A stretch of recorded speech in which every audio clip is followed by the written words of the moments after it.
Well, yeah, I have been out and about in my community. I've been out and about. We've had 100 business tours. We have met with constituents. We've had roundtables. We've had meet and greets. We've actually gone out and done our job.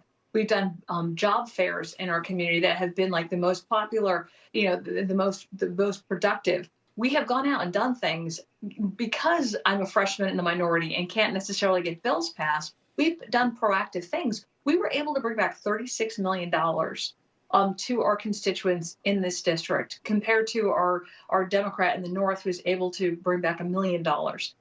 These are things that we shared with the Dallas Morning News, who honestly just did not really want to hear it. They weren't interested in it. And as you mentioned, over halfway through the interview, I had to say, at some point, are we going to talk about the calls about the interests of your readership in my constituents? Are we going to talk about Yeah. inflation, the economy, energy, crime, border security? And we didn't hear anything back from them. I mean, it was like pulling teeth trying to talk about those issues. Now, see, Congresswoman, you were focused on what you're supposed to be focused on. We, the people. The Democrat Morning News is focused on making sure the Democrats can continue to be in elected office to do damage to we, the people. And that's the long and short of it. And I'm tired of cloaking in the niceties of diplomacy, because I basically see you're doing it right. The Democrat Morning News is doing it wrong, and they always have. The nation is engulfed, in the meantime, in multiple Democrat-caused crises the Democrat Morning News is ignoring, from the economy to crime to the border. New polling revealing that voters see the left's disconnect from the real world issues in favor of their false narrative, with their obsession on things like abortion on demand. Isn't it fair of me to say to Americans, if an issue is important to you, Democrats don't likely care about it? I think even Democrats are feeling what's happening at the gas pump in their wallets. I think they're feeling what's happening at the grocery store.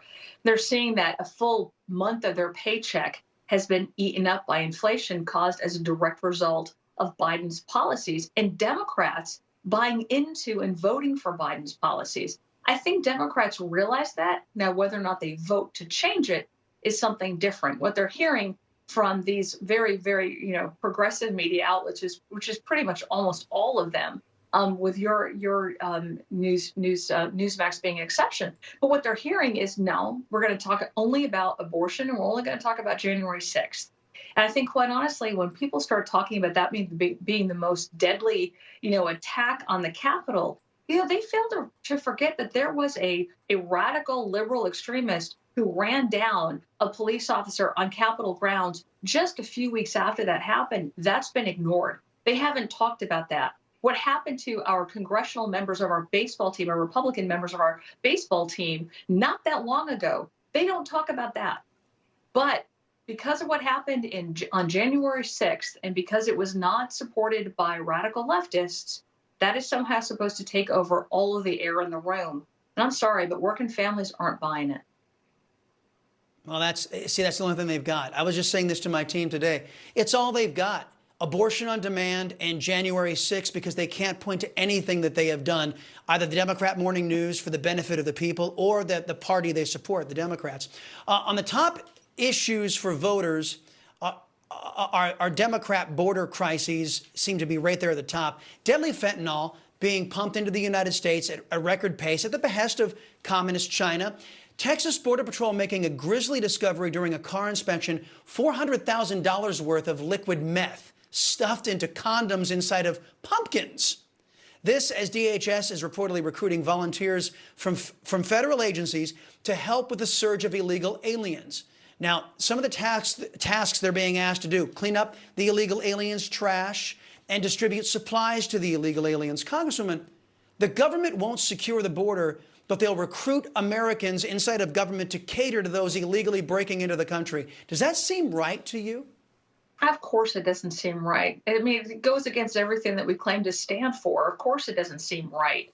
And not only are they spending money on that, but then think about how much money the communities, especially those communities like in Texas, are having to spend on folks who are coming over, with between housing and healthcare and schools and education. I mean, all of those things are costing us billions, billions of dollars a year. And we're just continuing, Democrats and Biden administration are continuing to open up the doors. You mentioned fentanyl, and we're coming upon Halloween. I mean, this is tragic. Can you imagine not being able to go trick or treating because you're concerned that your child is going to be exposed to a drug, a deadly drug that's being prepared in China and sold across our borders because we've got a president who will not take it seriously and start shutting down and start closing this off. It is ridiculous that it's happening. We've got to keep fighting back. You've got a lot of solutions that Republicans have brought to the table to be able to address these things directly. We just need to have an opportunity to be able to pass them. And while you've had one party rule in D.C. for the last almost 2 years, we've seen how much crisis after crisis can begin accumulating under one party rule, and it's got to stop. Well, you have no partners across the aisle, and you have no partners in the agendized press, sadly. Senator Chuck Grassley, somebody from your side of the aisle, is calling out the FBI over its obstruction on investigations into the alleged Biden family corruption. In a fiery statement, the senator is alleging that the FBI has, quote, significant evidence of potential crimes in the Biden family's business dealings. Grassley is seeking records from the FBI related to Biden deals with foreign companies connected to communist China. Of course, this follows FBI whistleblowers sounding the alarm, Congresswoman, on the FBI's political bias. Is there a majority in the Republican Party that you see that actually recognizes a problem with forcing Americans to fund an FBI that is there to protect Democrats when they break the law, and in the case of Peter Strzok and others, manufacture, forge, and lie to falsely implicate Republicans? Does a majority in the Republican Party see a problem there? Well, the folks that I've spoke with in the Republican Party definitely see a problem. They see a hypocrisy, and they see the policing of a federal agency against one party in this country as being dangerous. It is a horrible precedent to set. But it hasn't just started in the last 2 years. This has been going on since Obama, and it's only getting worse. So I think what I have heard discussed in many of our conference is that we're going to see investigations happening. You're going to have accountability finally in government, but it won't happen under one party rule. You have to have parties holding the government and holding the agencies accountable. They're not elected by the citizens, but those folks who are should ultimately be the police of those agencies. We all need to work together. That should not be a bipartisan effort, but you're seeing that it is. I'm confident that there will be accountability, and I trust Jim Jordan, who is soon to be the chairman of the Judiciary Committee, to work on those investigations and bring some accountability to the FBI and the DOJ.